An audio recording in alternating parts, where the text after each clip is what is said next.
Bill Self is at it again as he lands another top addition in the transfer portal. This time, Aj Storr out of Wisconsin. Hey, what's good, y'all? It's your boy JD6 here with my man. Shout out to KC Sports Authority. Make sure y'all go check that podcast out, man. You heard the man.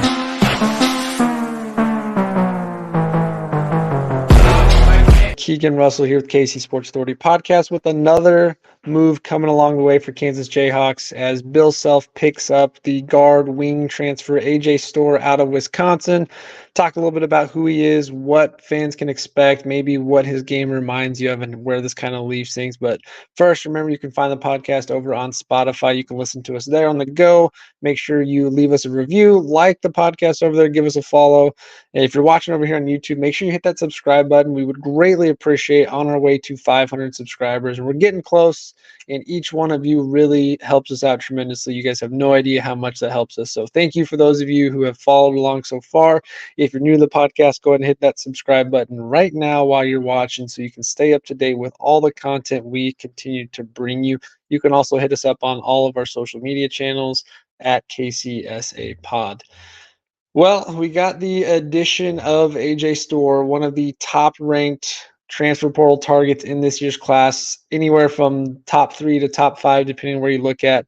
He is the 6'7" wing out of Wisconsin. He will be a transfer junior this year, completed one season at St. John's, and then went to Wisconsin this last year, where he had a tremendous year. Scored 16.8 points per game. This is a guy that was a walking bucket for Wisconsin. He was a guy that played a huge factor in Wisconsin's season. He was the main offensive threat all year long, a guy that can get up a bucket anywhere on the floor. He's a 3-level scorer, can shoot the ball from the perimeter, the mid-range game. He can attack and drive. He's a very physically dominant style wing, a guy that I think Bill Self's going to love because he's going to attack the rim.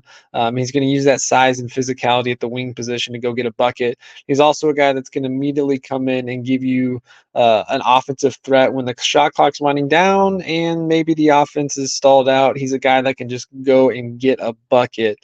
Some of his statistics from Wisconsin, though, this last year, again, 16.8 points per game, just under 4 rebounds a game, only 0.9 assists per game. So clearly a guy that was not looking to pass the rock to set up his teammates because, again, he was taking majority of the shots. He had a 34% usage rate this year, and put that in perspective, Hunter Dickinson was just under 30%, and Kevin McCullough also just under 30%. So he had even more of a look offensively in this Wisconsin group, where he primarily played the 3 spot, the wing. With his size and athleticism, he could probably play a little bit of 4 in a small ball lineup. But he shot 43% from the floor overall, 32% from 3, which isn't great, and 81% from the free throw line. But again, this was a guy that had high volume. Took about 4.5 threes a game. Again, he was the main contributor offensively. So that efficiency is a little worrisome, just from the fact of the 3-point percentage. He's a guy that could chuck, and he's a guy that could force a lot of shots and force things to go when there wasn't a lot of opportunity and open looks. A guy that took a lot of deep threes as well, guarded and unguarded. So that 32% might seem a little scary, and the 43% is not the most efficient. However, again, being the guy that was the main focal point of that offense, where he was not asked to do anything else whatsoever other than score, you can kind of expect the scoring to be high as well as the efficiency to be a little lower. I would expect that's something that gets better when he comes here to Kansas. He's not going to be the primary offensive target night in and night out. Obviously, Hunter Dickinson's still going to get a lot of defensive look this next year from upcoming coaches. They're still going to game plan for him. But now you've got a guy that may not has, well, an Aj Storr who may not have quite as much pressure to score offensively and be the 17 to 20 a night kind of guy. A guy that can come in, look to still get his shot, learn to develop himself in a Bill Self system and be that rim attacking wing. I think this is a guy that can play above the rim. You know, one of those athletic wings like the Christian Brown, the Ochai Agbaji types. I actually see a little bit, I know this is going to sound a little wild, but a little bit of Andrew Wiggins in him. I think the way he attacks the paint from the wing position with that athleticism and strength, I think he drives similar to where Andrew Wiggins would.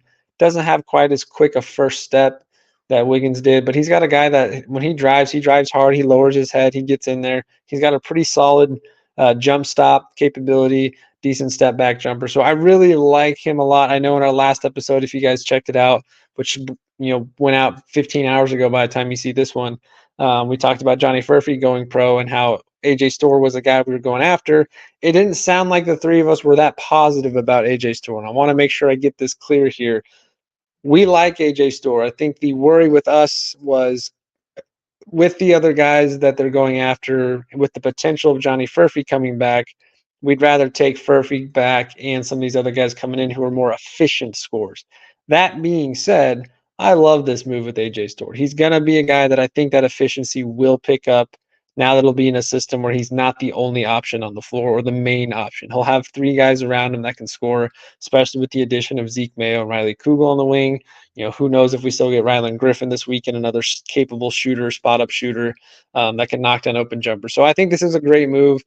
He may not score 17 a game, but he's going to instantly come in and be that Kevin McCullough replacement, the Jalen Wilson replacement, the guy who's going to kind of shoulder the load offensively when things aren't working, the guy that you look to go get a bucket when need be. And I think that's going to fit his role perfectly. Just to look at a couple of his games this last year at Wisconsin, he had 11 games where he scored 20 or more points, which is tremendous. That's fantastic. And also one game where he scored at least 30. He also had 6 games where he attempted at least 7+ threes. So again, he's a guy that will shoot the ball. He's not afraid to get a shot up.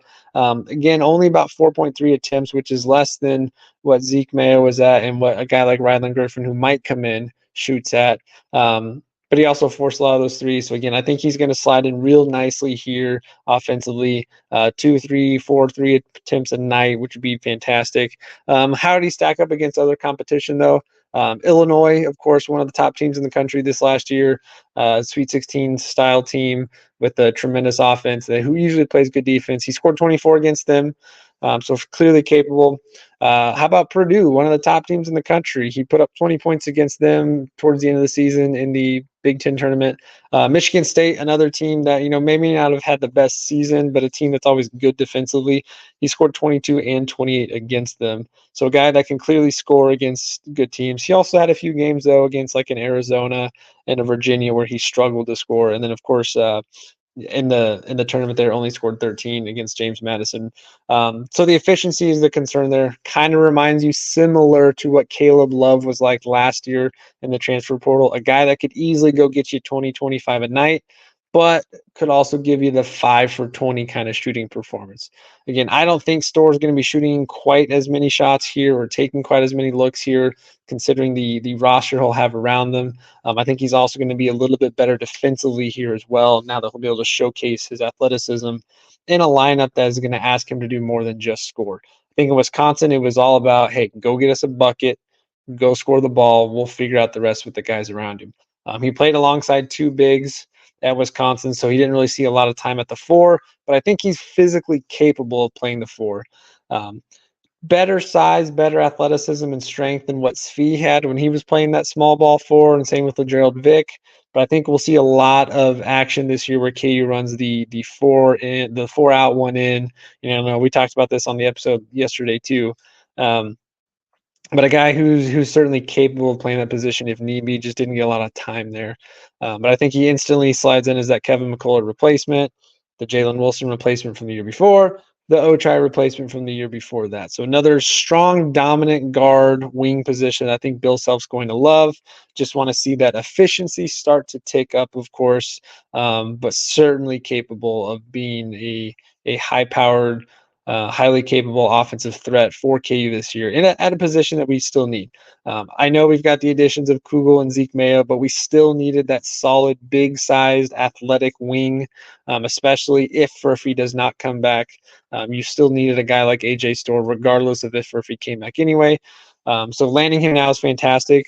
I do kind of, however, think that does mean the likelihood of Furphy coming back now compared to 15 hours ago when we talked about it is probably less likely. Again, depending on where his draft stock is and the fact that he can't earn NIL money, I think pushes this even further that Furphy's gone.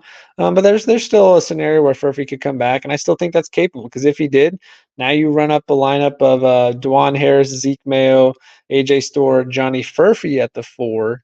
and Hunter at the 5, and then you can rotate KJ in there for some more defense or some more physicality when you take Hunter out. So I think that's still capable. It's still possible if Furphy does return, but it does definitely feel like this is kind of a move that obviously happened, 48 hours or so after Furphy announces. And despite the fact that KU is still recruiting Rylan Griffin, who should be here on a visit this weekend, Bill Self clearly still want to go after one of the best offensive threats in the nation, and does so despite the possibility of Furphy coming back.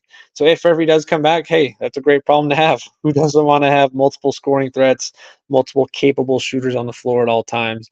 Would love to see that. I would also love to see the addition of Rylan Griffin this weekend again to have another pure shooter on this team. We talked a little bit about Kobe Bray last night too. May close the door on Kobe Bray now because I don't know if Kobe's looking to go into a team where he's coming off the bench necessarily, but who knows? But now they've got that prototypical big 3-and-D type kind of wing who can score the ball. Again, I mentioned he's a little bit of Andrew Wiggins. I know that sounds crazy considering the athlete Wiggins was, but as I was watching some highlight tapes, I think there's some crossover there. I also think he plays a similar physicality to what Jalen Wilson did from the wing last year, as well as Wayne Selden several years back. Now we know Jalen was not the quickest and he did not have the hops. Aj Storr certainly has the hops.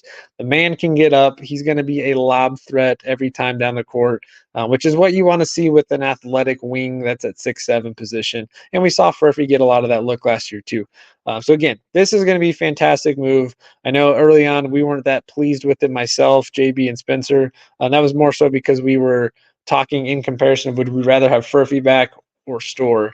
Again, I think Storr's just inefficiency is what kind of worried us. But again, I'm not worried about that now, considering that the group will have around them better coaching staff, a solid big man in the paint that'll get a lot of attention to where Storr won't be asked to force shots up all the time. Whereas Wisconsin, he was the primary threat. So again, Kansas lands Aj Storr. Bill Self does it once again, getting out in the portal, and he's still not done. There's still possibility of bringing another scholarship player in.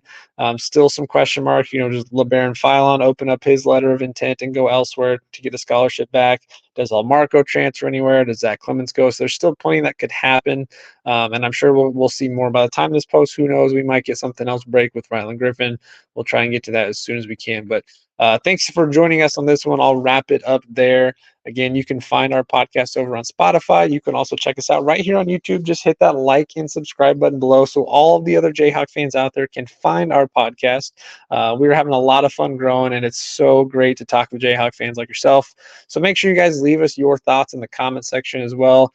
If you haven't seen any tape on AJ, go watch some tape and then come back with your thoughts in the comment section there and let us know what you think, because he's an exciting player to watch, and he's going to be a lot of fun in a Kansas uniform. So we'll wrap it up there. Stay tuned for anything else that comes down the way, and as always, rock chalk.